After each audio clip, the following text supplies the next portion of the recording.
When we moved into this house about a year and a half ago, my wife and I called it our forever home. And the one project that I was most excited about was finally setting up my library. One, I hope that gives you a sense of just how nerdy I am. But since 2005, I've literally kept a spreadsheet of my favorite books. And my plan was whenever I got to my forever home, I would purchase all of them and have them up in my library. I imagined I would tell people, if you want to know who I am, how I think, what I care about, what I love, look at these books. There's no better list to understand me.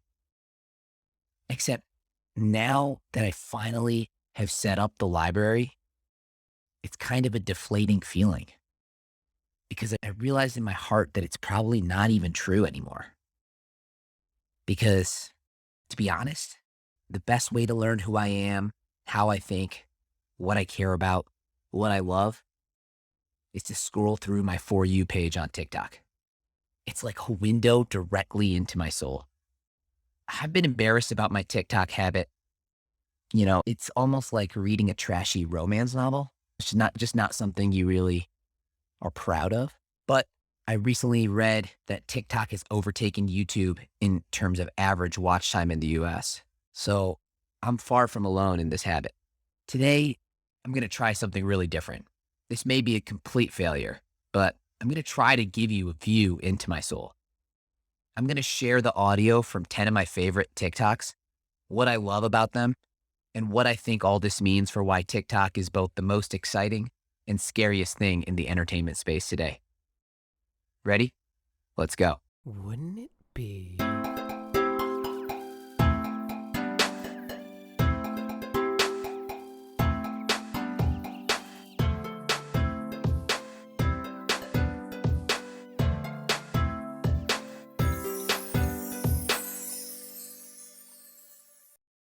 For those of you who aren't on TikTok, you probably think of it as a short-form video sharing platform where random dances and trends go viral. Essentially YouTube, but with shorter videos.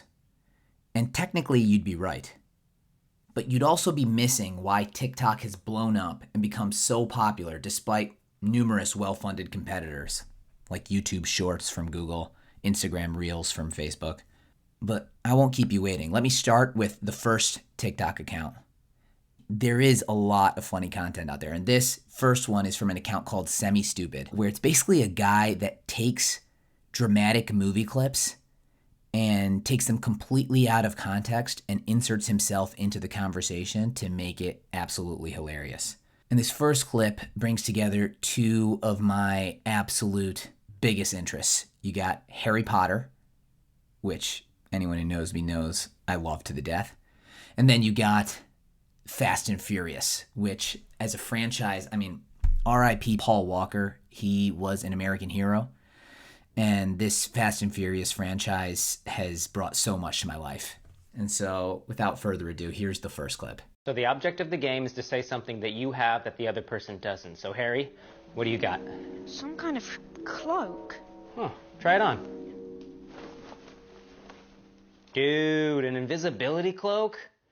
How the hell are you gonna top that, Dom? What do you got? I got family.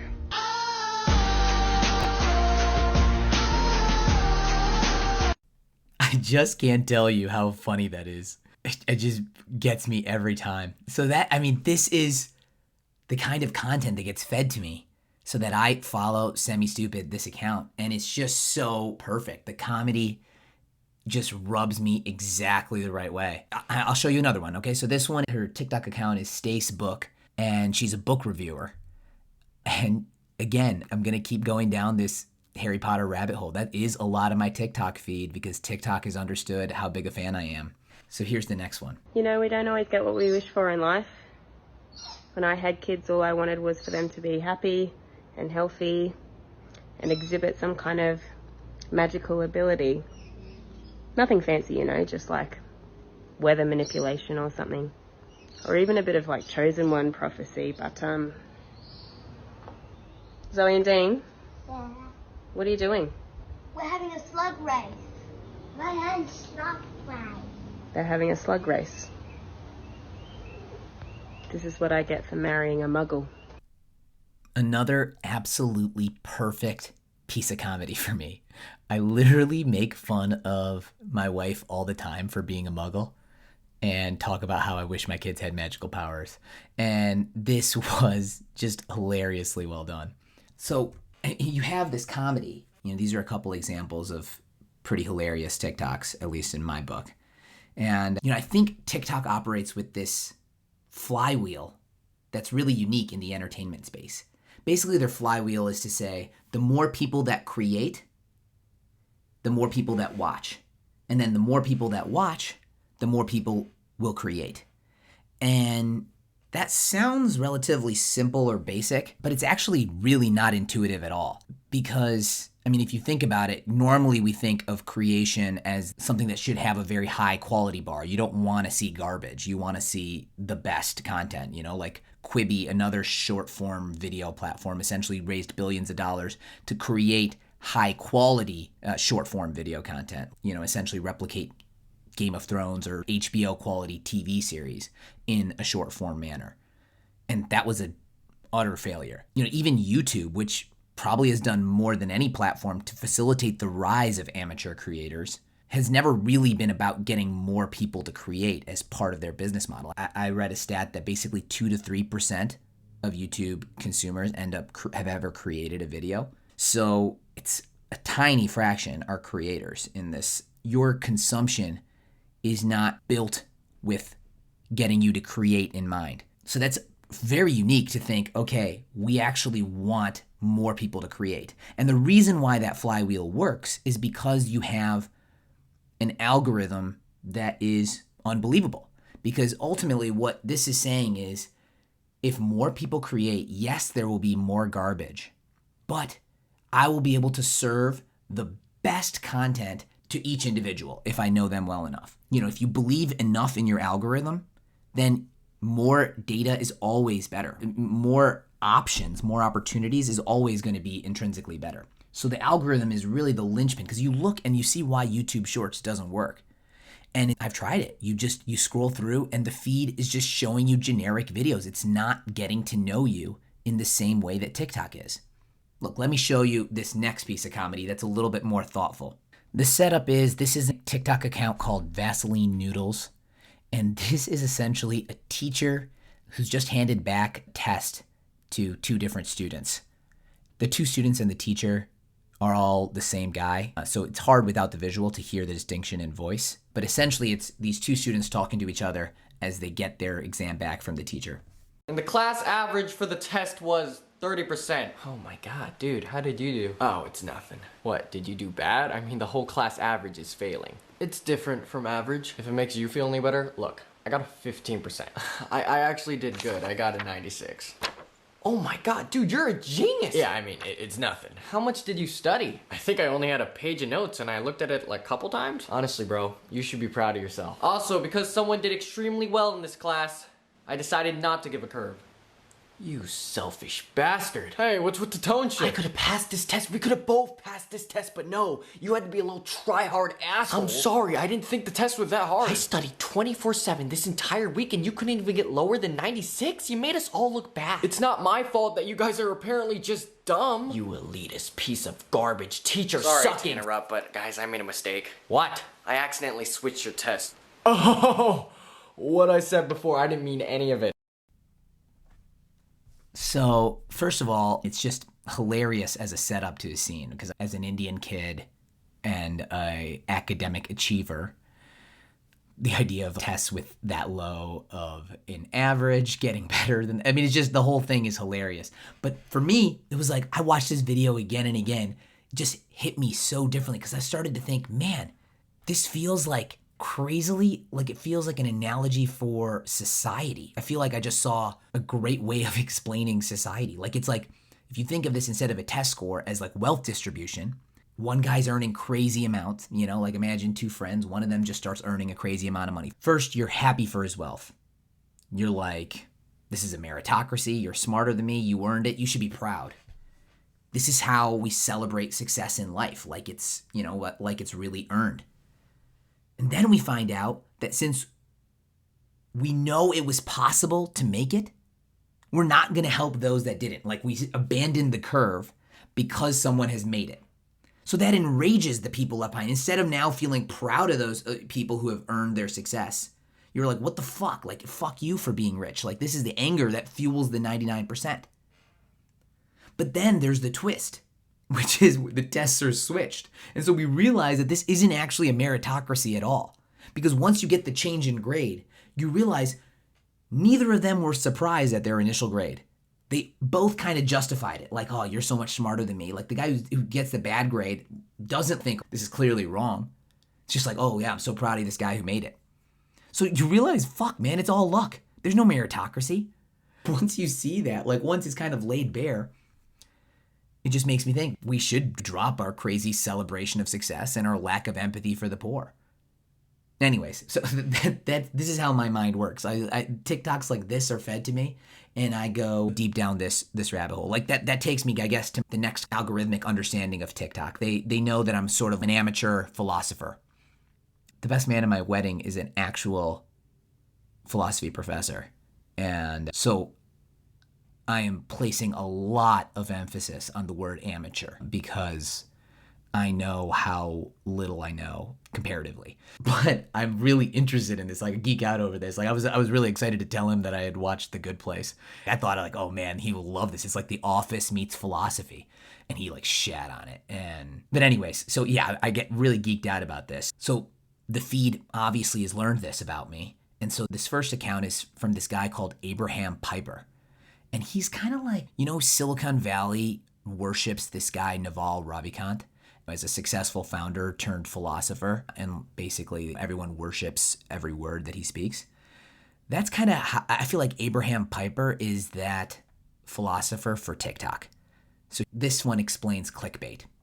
Clickbait is awesome, and I think I can convince you to agree. First, we couldn't experience anything if we didn't have our attention grabbed. So at the heart of human experience, at the heart of existence, is attention getting. And there's nothing wrong with that. And all clickbait is doing that on the internet on purpose. So why do we almost universally feel like it's cheating us? Because clickbait has fallen prey to the toupee fallacy. It goes like this. All the toupees I've ever seen are bad. Therefore, all toupees are bad. No, you're not taking the good toupees into account because you wouldn't notice them. You're not supposed to. And it's exactly the same thing with clickbait. If you click and you don't get what you want, you blame clickbait. But if you click and you do get what you want, if you do get what you came for, you don't notice. You don't think about how the content was crafted to get you to click. Because they crafted it well and you're enjoying yourself. So in your memory, clickbait is bad. But in your actual experience, unless you hate the internet, you live for it.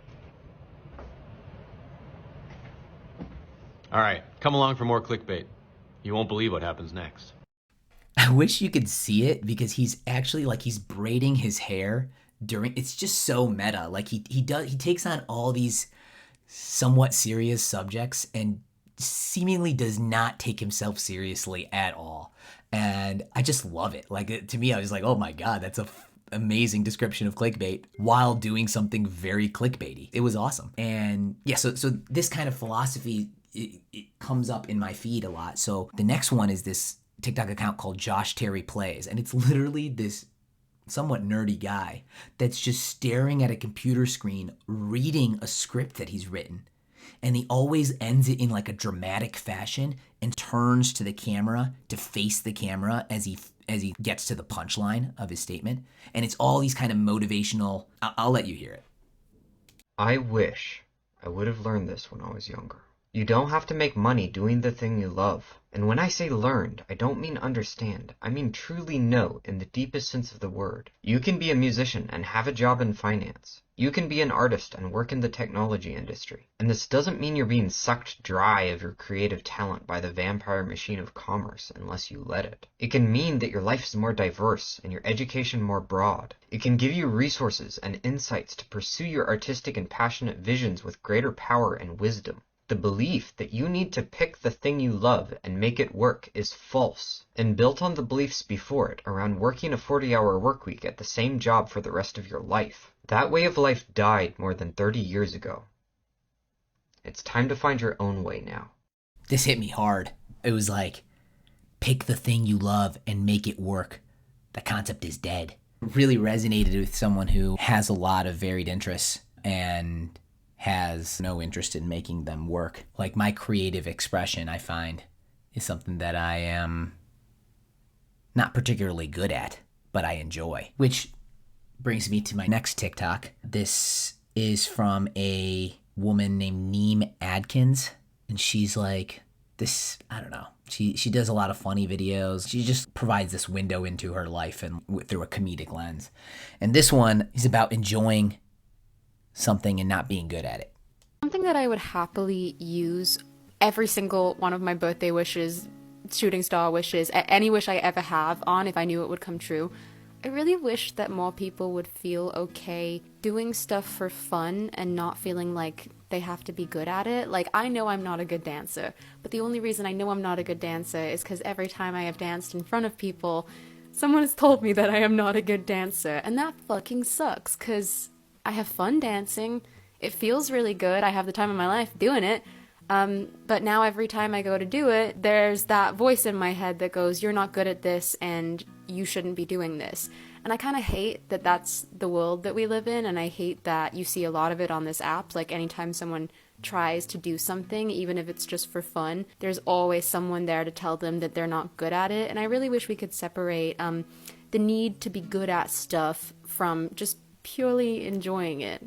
That's my wish. I mean, that's how lame I am. I love this type of cliche, poppy, I don't know, like feel-good, motivational speech type thinking. There's this other woman, I think it's Sophie Deener is her TikTok account, and she literally writes poems and reads them in, plays cheesy music, and I'm all about it. It's like things like this about being kind. I hope today you remember that the sky is not humiliated by its vastness, and the mountains remain unashamed of their height. Mother Earth and her oceans are not afraid of their size, and the sun is not concerned if someone has to squint their eyes. It will shine, and it will not apologize for its light. And like the trees teach us that it's okay to lose our leaves as seasons change and then come back to life, I hope that nature teaches us to look at ourselves and be kind. I hope that we don't dim or shrink or fold into spaces far too tight. Yes, today I hope you look at yourself and you are kind. So obviously this is a biased sample because I'm showing you TikToks that work for audio, first of all. So a lot of the funnier ones, a lot of the trends, dances, I can't, don't translate to this context. But I'm just trying to show you, one, how well TikTok knows me in terms of just feeding me. These are things that have just scrolling through a For You page within hours. Content like this is what my feed gets curated to. Exactly, for anyone who knows me, these are just exactly follow along my interests. And it's just not content that I would get normally. I mean, it's unique to TikTok and it's unique to me. And that's the beauty of this algorithm. And the second thing is that TikTok is more than just silliness, because it's actually good, like this is good content, frankly. Like it makes you think in such a short time frame to make you think about these things. It's awesome. I mean, I'll even show you, there's this whole science part of TikTok that's awesome. Like, one of my favorite TikTokers is this guy called Hank Green, and he just communicates science through TikTok. Actually, he's an author. I mean, he is a very, very well respected science communicator. So that would be like calling Neil deGrasse Tyson a TikToker. So I apologize to Hank Green for saying that. But needless to say, he is one of my favorite accounts to follow on TikTok. And you just learn random things. You get to see his personality come out while you learn with something like snapping. Do we all know that snapping isn't what we think it is? Like, we think, my whole life, I thought that it's the fingers snapping. The fingers snap, right? But watch. I have a very small towel, and I place it right here on the, I don't know, what's this called? The meaty part of the base of your thumb. And then you snap. The noise of the snap is your finger hitting the meat part of your thumb. That's the kind of thing I find cool. And when I talk about the algorithm getting you to create, they have these tools to make video creation very easy. I mean, they have this concept of stitching and duetting so that you can literally layer on to someone's video. So here's someone, their TikTok account is called ChemGod, and this is them responding to that Hank Green video on snapping that also came to my feed and took it to the next level. The noise of the snap is your finger hitting the meat part of your thumb. Now, Hank, you know I mean absolutely no disrespect. You're one of my heroes. Please don't unfollow me. People, please don't cancel me for adding on to Hank Green's statement. But you're about half right. So yes, part of what makes the noise of a snap is from your middle finger using the friction here to very quickly collide with the muscle under your thumb. But you need the other two fingers to do this too. So if you try to hold your pinky and your ring finger up and snap, it's really muffled. You can kind of get it. But the real snap comes from when you close the other two fingers and it makes a chamber that not only amplifies the snap noise like a megaphone, but the motion of snapping forces air through this chamber, which is what makes the sound so sharp. So you have this versus much sharper, much clearer. Yeah, snapping. That is awesome. Where in the world are you going to learn about snapping in such a cool way with such random people? I mean, it's just, this is what makes TikTok amazing. I'm going to show you one more science video. You can't actually see the graph here, so you're missing a piece of this. So this is this Asian guy with a super eclectic set of interests. His account's called Tom Lumperson. I think his name is Tom Lum. And he just happens to be the best communicator for science I've ever seen. He just makes these amazing videos that teach you so much. His passion is so clear. This is about an experiment where there's a graph of bats on a swing. I'll let him take it from here. Right now, this image might not make much sense to you, but it's my favorite science graph ever because it's what happens when you swing a bat. Oh, sorry. It's what happens when you put a bat in a swing. And in case you were concerned, no bats were harmed in this study. They were all released the same day. So, you're a mustache bat. First of all, congrats. Second, you're gonna have to use your echolocation to eat about 500 bugs in one night. That's just how it is. I don't make the rules here. The problem is the world is a noisy place, so you have a few tricks up your sleeve. One of them is to make a wide sweep of frequencies. But the other strategy is to make a specific frequency that you are just really, really good at hearing. How good at hearing? As a mustache bat, your ear is physically shaped to be good at hearing that pitch. A mustache bat's inner ear is physically thicker in the exact part of the ear that resonates at that sweet spot frequency.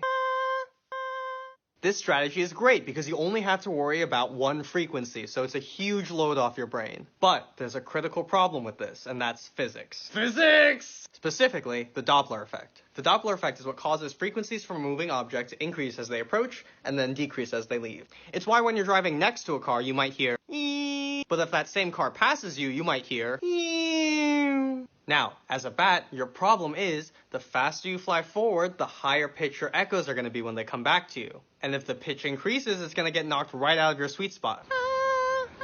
Nice. What? I can't hear anything. So this whole plan can't work. You're constantly moving at different speeds, so the pitch of your echo is constantly changing, and you can't change that sweet spot that's built into your ear. This whole thing is a wash. Unless you, as a mustache bat, change the pitch that you make based on your speed to exactly compensate for the Doppler effect, so that when your echo comes back to you, it's always right in that sweet spot.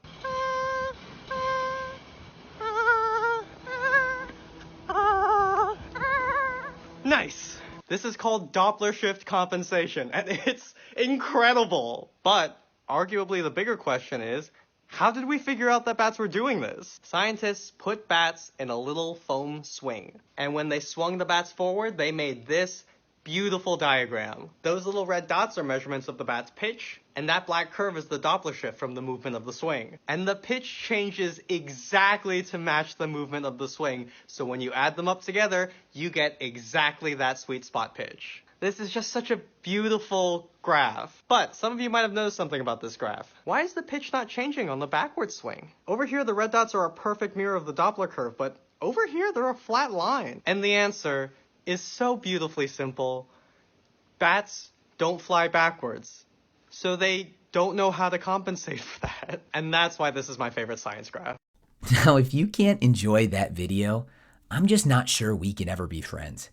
Because that is the pinnacle to me. This guy is amazing. It's just awesome to learn about echolocation, the Doppler shift compensation, all through this lens of this study told in this amazingly cool way. It's just now a piece of knowledge that I will never forget. And so TikTok is this incredible force because it makes creation easy. It brings all these people, makes them creators, and that, you know, with the power of the algorithm on the other side, it just opens up this beautiful, beautiful world of awesome content to enjoy. I'm thinking of making this a series where I just show you some of my favorite TikToks and why, and doing it particularly as a podcast. And there's a reason for that, because I think as much as I've been super bullish on TikTok, like these TikToks I think show at least a portion. I have hundreds more that I want to show, but for the purpose of time here, I just see so much potential through unlocking people's desire and ability to create, and then by using algorithms, allowing that to curate, to find your own little communities, to find your own tribes of people that appreciate the same things, and learn about the world and pique your interest, just spark your curiosity. Like all these things, you're never going to learn enough to be a philosopher by watching Abraham Piper. But you might get your interest piqued to pick up a book or to like learn enough about a subject to go down a rabbit hole. There's this spark of inspiration that I think TikTok can be unbelievably valuable from an educational point of view. But there's this dark side to TikTok. And full disclosure, I have actually deleted TikTok from my phone. I now only access TikTok on desktop. So I go on my computer and I actually no longer even use the For You page. I use the following page of the people that I now follow and scroll through to see some of their more recent content. And there is a reason for that. It's because for as good as that algorithm is, when I say there's a window into my soul, when I show you other accounts, these parenting advice, there's parenting jokes, these Indian people that capture the Indian American experience growing up. I just can't tell you, there's just so much that I feel like TikTok understands me better than anything. And what I've realized is the algorithm is not optimizing for me to become a better version of myself or for me to learn or for me to do any of this. It's optimizing for me to stay on the app. And I noticed that like, my TikTok sessions are getting longer. I can fall down this rabbit hole where I just, I tried to set limits, whereas like, this is how long I could spend on it. But I just realized the entire experience around using it on a phone with the whole interface, it was just designed to create an addiction. So I was like, I see the value in this, but also am really, really scared about a couple things with it, which is one, short form video content is great in some ways. I've shown you a few of these that I think are awesome, but it's also really dangerous. I mean, it just shortens your attention span. Whatever you don't like, you skip through. You start to realize that your attention span is growing shorter and shorter. And that makes me really worried. My big picture thesis is that if we live in an attention economy, which I think we do to an increasing extent, and we will, eventually it will just be an attention economy. That's a core belief that I have about the future. I'm not the first person to think that. There's a lot of pieces around the attention economy and the implications. But one thing that I think is critical to me, in an attention economy, being able to control what you pay attention to is very powerful. And being able to pay attention for longer periods of time is also very powerful. Let me repeat that. Being able to control what you pay attention to is powerful. And being able to pay attention for longer periods of time is powerful. When I think about education, what I want for my kids' education, I want them to be able to control what they pay attention to and be able to pay attention for long periods of time. I think that in and of itself will be so fundamental to their success in the 21st century. And TikTok, essentially, first of all, with the algorithm, it's controlling what you pay attention to. If you use the For You page, it slowly but surely mold your interests. You're giving up control over what you pay attention to. And you are reducing your ability to pay attention for long periods of time. And so those are two things that I find very scary about TikTok, and particularly the TikTok algorithm and how good it is and how addictive it is. So I've been trying to think, like, obviously I don't want TikTok to not exist. These videos have been awesome. Like I said, it's been something that's added so much to my life. So wouldn't it be awesome if we could make TikTok work for us. We could make the algorithm work in a way we want it to. And I've been trying to think, like, how do I more intentionally curate my feed, actually curate it myself? I've let them show me so much. I've used that algorithm for a set amount of time. Switching to a desktop experience, let me break some of the ways they create addiction. And let me try to translate this to an audio form of storytelling that's a little bit more long form. Because ultimately what I think, why I love making podcasts, or why I've written a book, more to come in the next couple episodes, but why I've written a book is because I really believe in long form content consumption, strengthening our ability to pay attention, to control what we pay attention to, and to pay attention for long periods of time. So anyways, I'm thinking of making this a series where I bring together some of my favorite TikToks and put it into podcast form. I have linked to all these TikTokers in the show notes. So if you want to follow any of them, don't rely on the For You page alone. Thanks a lot for listening. If you like this, if you know anyone that would like this, feel free to share. And in the next couple episodes, I'm going to be going deeper on my book that's coming out in January. So instead of Kids Corner, I'm going to leave you with a final TikTok from this account called Dumb Dad Pod, run by two dads. They're stay-at-home dads, and they make the most hilarious content. And so this one is one of the guys just talking about a conversation with his daughter. So my daughter just said, "I wish you'd disappear forever." Okay, Thanos. So I told her, "Listen, I'm your dad. I'm with you through thick and through thin." And she slapped me in the belly and said, "It's been more thick than thin lately." To which I replied, "Making fun of people physically is low-hanging fruit." She said, "Kind of like how you're shaped like a low-hanging gourd." To which I said, "Ha, that's a vegetable." And she said, "Ha, it's really not." She's right. Anyway, I'm going to go make a salad made of vegetables.